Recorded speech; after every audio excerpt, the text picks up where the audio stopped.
mendelspod.com, advancing life science research, connecting people and ideas. Joining us today is John Cumbers, a synthetic biologist at NASA Ames. He's also a program coordinator for Singularity University's Synbio startup program. Today's show is made possible by SA Depot, the world's largest cloud-based marketplace for research services. With SA Depot, you can easily find the perfect research service provider and manage your project from anywhere in the world. Welcome, John. Hi, Theral. Thanks for having me. Tell us about what you're working on there at NASA Ames. I've been at NASA for the last 4 years. I was a PhD student at Brown University for the last 3, and then I graduated last year. And I work in the synthetic biology program there. And that's pretty new. It is new. I mean, we started it based off of a workshop that we organized in 2010. There are 2 main areas that people are working on at NASA in synthetic biology. One is making stuff from regolith, that's lunar or Martian soil. And by stuff, I mean bricks or building materials. And using biology to do that, so making proteins that stick regolith together, or using microbes to precipitate calcium and make biocement. And the second application is the purification of air and water using bioelectrochemical cells. So those are the 2 main applications that NASA is working on at the moment in space. And there's new application areas such as the production of food, and other biomaterials that people are interested as well. In general, the program and what I'm passionate about is resource utilization, taking the resources that you find on the Moon or Mars and taking a single cell maybe into space and the environment for that single cell to replicate and demonstrate, one, that cell can replicate from the resources that it finds in space, and 2, that cell can be engineered to produce something of use to humans in space. Because if we can engineer a single cell to do that, and the single cell can replicate, then you've saved a huge amount of mass in terms of sending food or biomaterials from Earth. You don't need to send the raw material, you can just send the self-replicating machine. That's a big issue because it's so expensive. Exactly. Every pound costs $75,000 or whatever. Exactly. To send it into outer orbit. Right. Yeah. Depending where you're going, you know, $20,000 to $100,000 just to send a pound of mass into space. So any pound that you can make of food or water or anything cheaper than $20,000 represents a saving, which is important to the taxpayer, but it's more important for new space industries if they want to create industries from resources in space, which a lot of them are doing now. Now let's go back to using the regolith, the soil up there, for building materials. And you said we would have some kind of protein that might hold it together. Right. So that protein we have to introduce, and then it replicates itself, or there's already the materials. That's a good question. So the grand idea is that you could just send an organism, and that organism will be producing the protein, and that protein will be used as a glue. An example would be MFP. MFP stands for muscle foot protein, and it is exactly as it says on the tin. It's the protein that muscles use to stick themselves to the rocks, which is why they don't get washed off when the waves come in. Like the mussel that the seafood mussel. Exactly, muscle foot protein. It's the protein in the feet of the mussels to stick them to rocks. There's an example that you could use as a biological glue in space. So you might want the organism to produce that muscle foot protein and to use it to then stick stuff together. One of the things I guess you do is you look for the sort of extreme forms of life here on Earth. Right. And see how it works. Sure. Is that right? Yeah, yeah. So my PhD was on cyanobacteria, some extremophiles that live in Antarctica, and trying to understand the mechanism that allowed them to survive extreme cold and extreme radiation. And the idea that you could then use the information that you got from that or the genes that you found that were responsible for allowing these organisms to live in extreme environments, and put them into other organisms that were useful for producing food or biomaterials or something like that. So food's the fairly easy one. That's what biology does all around us on Earth. If you want to eat anything, at the moment it's produced biologically. So although we want to be able to produce food in space, it's, I think, the low-hanging fruit, if you pardon the pun, because most biology, or a lot of biology anyway on Earth, can be eaten. So for example, you might go to a health food store and see the cyanobacterium spirulina, and that's just a photosynthetic bacterium that uses energy from the sun and carbon dioxide and fixes it into a complete protein source that can be dried and stored and eaten for future use. Okay, so the food up there is going to be this sort of the pellets, they say. It's not going to be, you're not focusing on variety and... I mean, we'd start with just biomass. It depends. If you're an astronaut and you're very particular about what you want to eat, and you might be interested in variety. If you're a settler where you're going there to live or to settle down, then you're probably interested in the cost of what you're eating. And if the cost of sending a pound of food from Earth to the Moon or to Mars is $20,000, $50,000, then if you can make a protein-based substitute on the Moon or Mars for $100 or $500, if it's your money that you're spending, then you're going to be a bit more interested in the cost of that, or whether it's $500 a pound or $50,000 a pound, than you are whether it tastes like banana or smells like grapefruit. What new questions come up for Synbio and space?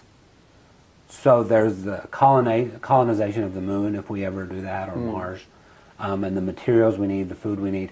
Are there other questions that come up? I think that Synbio, as a field, is focused on trying to make biology easier to engineer. So it's not necessarily what you're doing, but the way you're doing it. And that creates quite a bit of probably tension in the general scientific or biological engineering community. There's a lot of hype in the field of synthetic biology. People saying we're going to be terraforming Mars, or we're going to be synthesizing a human genome, or we're going to be solving the world food problem, all through synthetic biology. And a lot of people say, well, what's synthetic biology? What's new about synthetic biology? It's just the same as genetic engineering. That's been taking DNA and changing it and producing stuff in bacteria, and it's been going on for the last 30 years.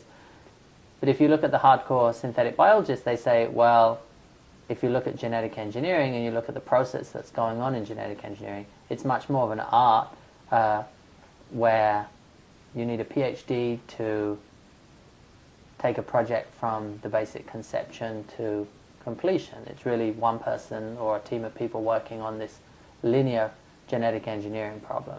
And if you look at the process that they're going through, it's a scientific process, one step after another. It doesn't really marry with what we know as an engineering approach in traditional engineering, where you might build something, design it, test it, construct it, or a engineering approach in software engineering, where you might have an abstraction layer where you try and look at the problem and break it down into smaller parts and allow different people to work on different parts. So I think that a lot of people in synthetic biology are engineers coming into a biological discipline, whereas a lot of people in the traditional genetic engineering are biologists trying to do engineering. Mm-hmm. So these are people who want to scale it up, right, and take it to a different level. Absolutely. Okay, so what does that mean for the field? Well, there are a few technological advances which are making that a reality. One is the work by Craig Venter, the synthetic genome, published in Science in 2010, demonstrating that you can not only rewrite a complete bacterial genome from a computer to a chromosome or a genome, but you can then boot it up into a cell and demonstrate that that cell is just running off the genome that you designed and wrote. That's a huge technological tour de force that Venter and his colleagues demonstrated. And in terms of scale up, if you can now get that ability to synthesize an entire genome into a desktop box like you have a sequencer nowadays, and you can synthesize an entire genome not for a few $1,000,000, which is what it cost Venter, but for a few $100, that's when you're going to see the real scale up. Because at the moment, any genetic engineering project takes anything from 6 to 9 months, maybe just cloning the sequence, if it's a large genomic sequence that you want to make.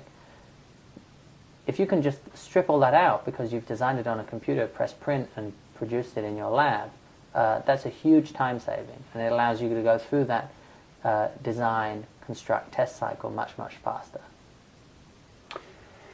How can synthetic biology inform our search for life in the universe? That's a good question. Synthetic biology can certainly help us to understand scientific questions, like where else might life be in the universe? How might life tolerate extreme conditions? If we can try and design our way to an organism that could tolerate very high temperatures or very low temperatures, for example, then synthetic biology could help us understand those scientific questions. Then you venture into the field of astrobiology, and so there's definitely a role for synthetic biology in terms of answering scientific questions in astrobiology. But I think it's pretty distinct from the ability to try and scale and to try and make biology easier to engineer. This is more of a theoretical side of it. Right. So if we understand sort of extreme biology here, we'll look for it in new places out there? Sure. Yeah? Exactly. Officially, no one's talking about colonizing Mars. Right. But you're thinking about the details, as we were just talking about. How is, what are the steps, okay? So let's say the president gave you the call, or Congress, or whoever it takes. Sure. We're going to go colonize Mars. Sure. What are the practical steps that happen? So I work on developing technology that makes resource utilization self-sustainable. If you want to make food on Mars, if you want to purify water on Mars, if you want to make biomaterials on Mars. If the president wanted it done next year, I don't think I'd work on this technology. This technology is not ready yet. This is much more of a long-term view. What would you work on? I think it depends if I wanted a quick win or if I wanted a sustainable settlement. If I wanted sustainable settlement. Right. If I wanted a sustainable settlement, I'd focus on private industry. Bootstrapping private industry and enabling private industry and individual citizens to go there. If I wanted a quick win, I'd do another Apollo program. It would get us to Mars, it would get people there, it would get them back again, but I'm not sure we want a quick win. We demonstrated a quick win in the 60s, and it was exactly that, short and quick, and we came back and we didn't want to take any risk anymore. So that's just a demonstration project, really. Right. We can do this. Right. And China's now trying to do that with the moon. It's trying to demonstrate that they can go there, something that America did. Okay, let's say you were in private industry then, one of the SpaceX program or with Elon Musk or whoever it is. Sure. What's the practical steps there? Um, And what are the considerations? What are you thinking about? Sure. So then I think you're thinking about long term, because you're thinking about markets and expanding markets and being able to make profit. Not that Elon's driven by profit, he's not. He's driven by making humanity a multi-planet species. But then you definitely want to be using our technology, because you want to be able to produce food, biomaterials, purify air and water, and you want to be able to do it in a low-mass, cost-effective way, because it's a business, and you don't have huge amounts of capital just to be sending mass to Mars. You want to make it in the cheapest,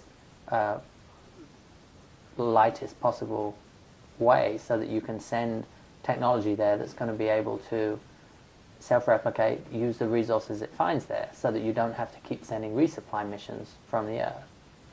So technology for food, for example, you could send just a small low-mass cell with an engineered genome to produce high protein content food, and have that cell replicate from the carbon, water, and micronutrients that it finds in the Martian soil, and be able to produce its own food. Now do we have samples of the soil, Martian soil? We don't have samples of the Martian soil. We have meteorites that have fallen on Earth, which you can demonstrate came from Mars at some point, but we've never performed sample return from Mars. Like we did with the moon. Right, we've never done that. Okay, so let's go to the moon. So you know what's in the soil there, and so you know what you have to work with. Right. And that's what you were talking about, converting it into cement or... Right. The moon is a very exciting place because in the last 2 years it's been demonstrated a huge amount of water there. And elements that we found there in the last 2 years. There are 3 missions, the Moon Mineralogy Mapper, the Lunar Reconnaissance Orbiter, and the LCROSS mission. Each of those, in their different ways, found that there are elements on the moon which organisms need to survive and reproduce. Just to give you an example, the LCROSS mission, which crashed an empty fuel canister from a rocket into one of the permanently shadowed craters on the moon, threw up a huge amount of lunar regolith and ice. In that ice, it was shown from spectral data 5.6% by mass water.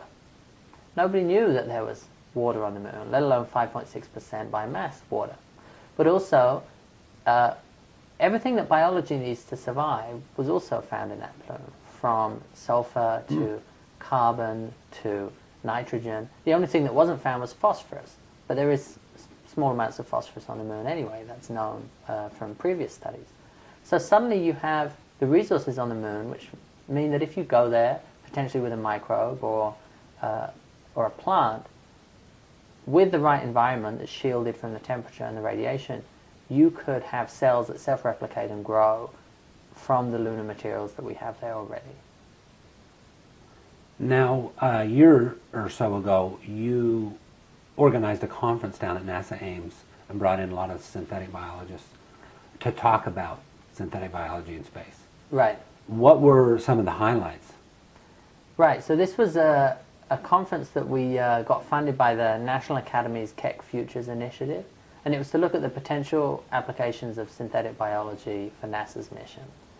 And we brought in a bunch of experts in the area of synthetic biology to really look at potential missions that could be performed and to give NASA an idea of the areas of research that it could be working in if it wanted to demonstrate that synthetic biology is a useful technology for future NASA missions.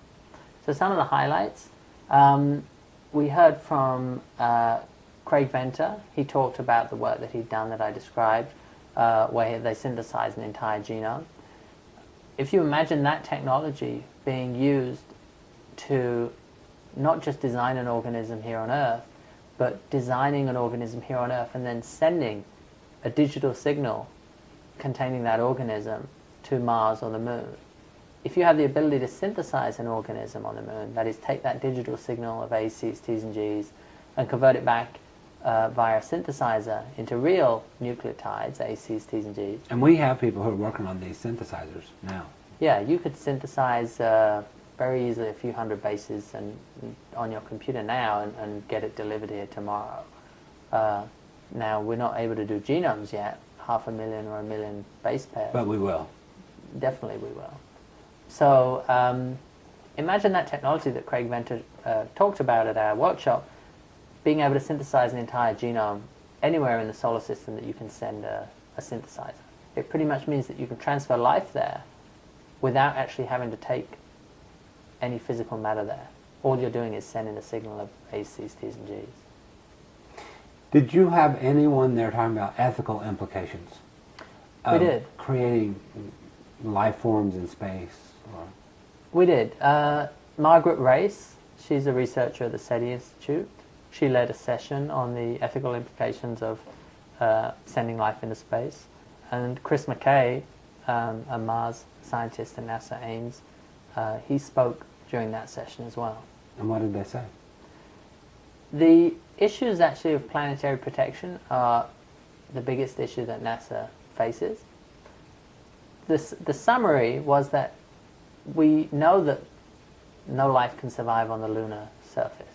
And we know that because the radiation environment would break up any DNA that were to be on the surface. So the moon is fair game. There's no life on the moon. Doesn't matter whether we send synthetic life there or not. Mars, we don't know if there's any life on Mars or not. So the general conclusion was that it's important to first find out if there's life on Mars. I see that you might be disturbing the existing ecosystem. Right. And one of the biggest questions of humanity is, are we alone? Is there anything else out there? So if you're going to send a synthetic organism to Mars and it destroys any endogenous life before you even are able to study it, then that would be a crying shame for humanity at the expense of being able to spread out from this planet. So I think first we need to find out if there's life on Mars, and then we need to send life there for human exploration. But I wouldn't want to do them the other way around. Are there questions we have to, I mean, that's sort of a respect for what's out there, Right. away from us. Are there questions we have to ask ourselves about it?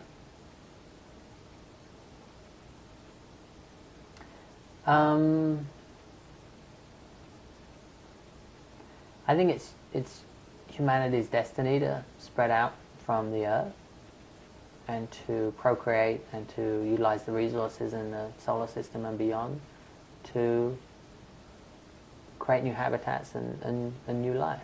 Mm-hmm. So what's the difference between another planet and this planet, right? I mean, it's new territory. Sure. I think if we stay on this planet and do nothing, the probability is, one, that something is going to hit us. And if that doesn't happen before the sun burns out. So we have, as far as I'm concerned, no choice but to leave the Earth if we want humanity to survive. Okay, so is that what you would, let's say you were part of the campaign to convince the average person, let's say American, Sure. that we should be colonizing the moon or Mars. I mean, Newt Gingrich talked about colonizing the moon in his recent presidential bid. Right. So, but if you were going to convince even your friends at the beer garden about this, what would you say? Is that what you talk about? For me, that's the biggest driver. That if you take the long now and think about the number of asteroids that are out there and the number of near misses and the number of hits, as I said, it's a certainty that something's going to hit us. It happened to the dinosaurs. It's happened every 200 million years throughout the history of the Earth. So something is going to hit us. I think that's the biggest driver to say, wake up, humanity. Put your eggs in more than one basket and make plans to be living somewhere else. So, do your friends agree with you? I mean, do they feel that threat? It's not an immediate threat, but I think there's a large percentage of this country that doesn't have health insurance. That's a much more immediate threat. So I don't think that it's necessarily going to make people panic and get up and do something about it. But I think in terms of the rationale for doing it, I think it is the most logical rationale that I can think of. Because if we don't think about getting off this planet to survive elsewhere, then the only other reason for doing it is just for fun. And that's pretty good reason for doing stuff as well, just for fun. Sure. It's why we go on vacation, it's why we travel. But it's not as big a driver. And so I think a survival instinct is a much bigger driver than just exploration. So you organized this conference at NASA, right?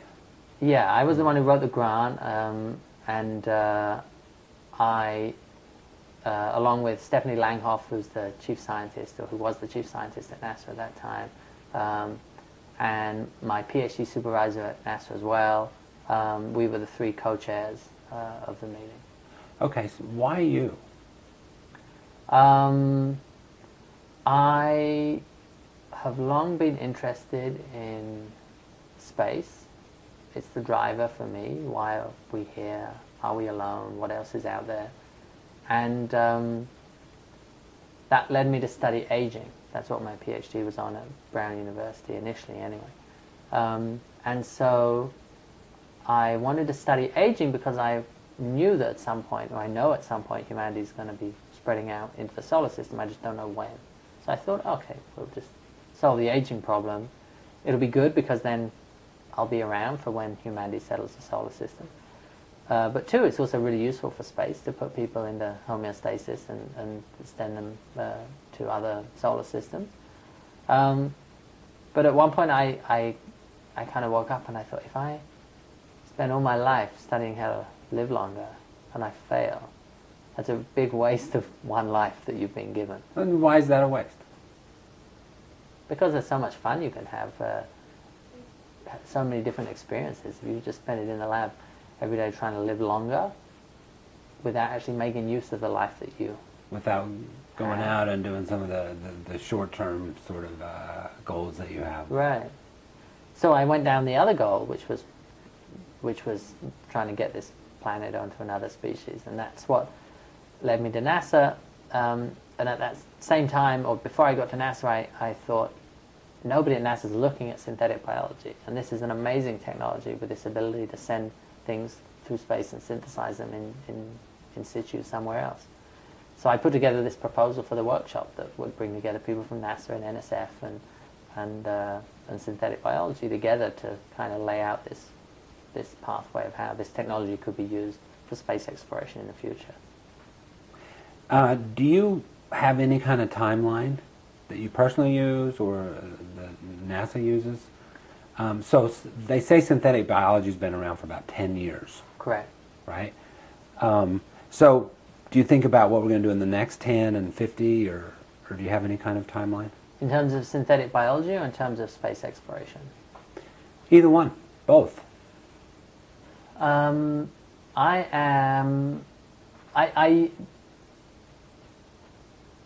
do have a timeline.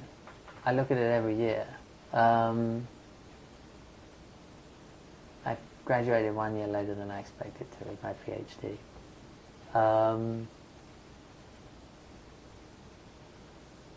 I can't remember what it says in terms of...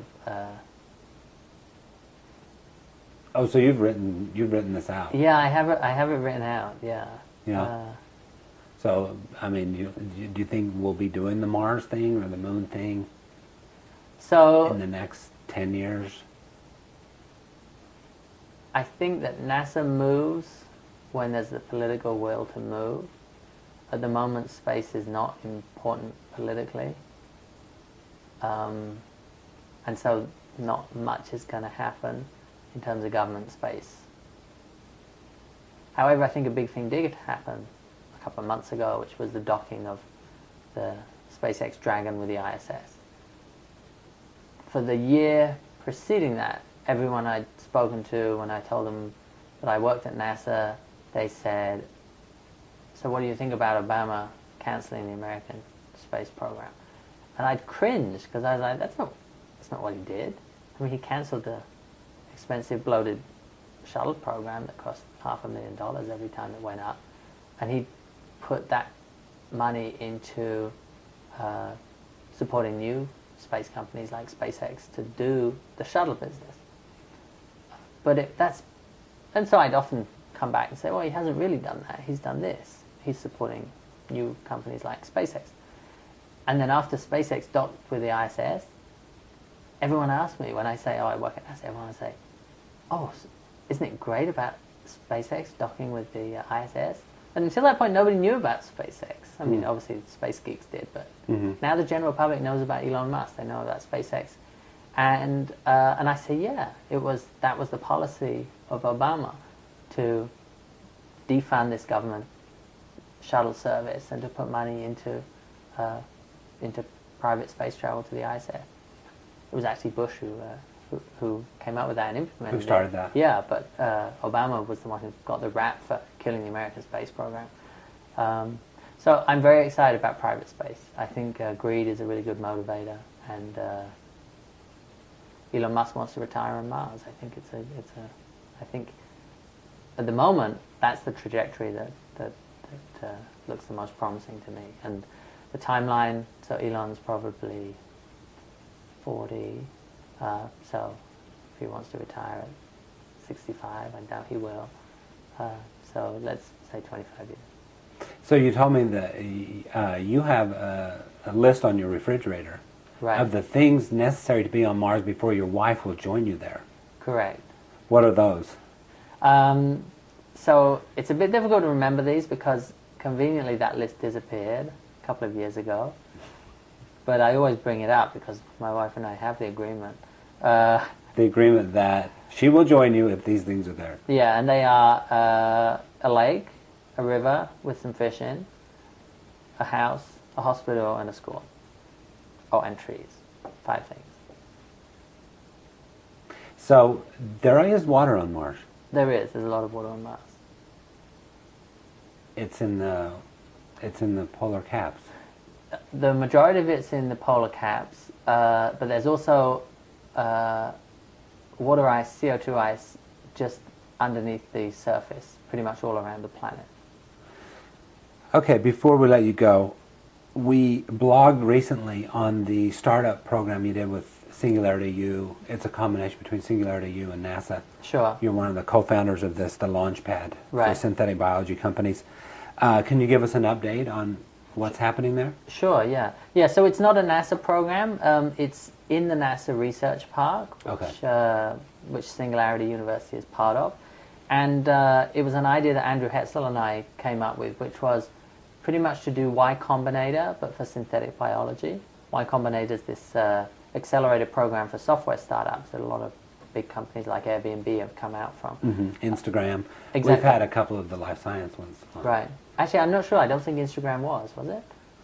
I thought it was. Okay. Yeah. It sounds like it should be. The logo looks like it should be, but I don't think it was. But a lot of those have like Dropbox and things like that. That was a Y Combinator. So it's been really, really successful.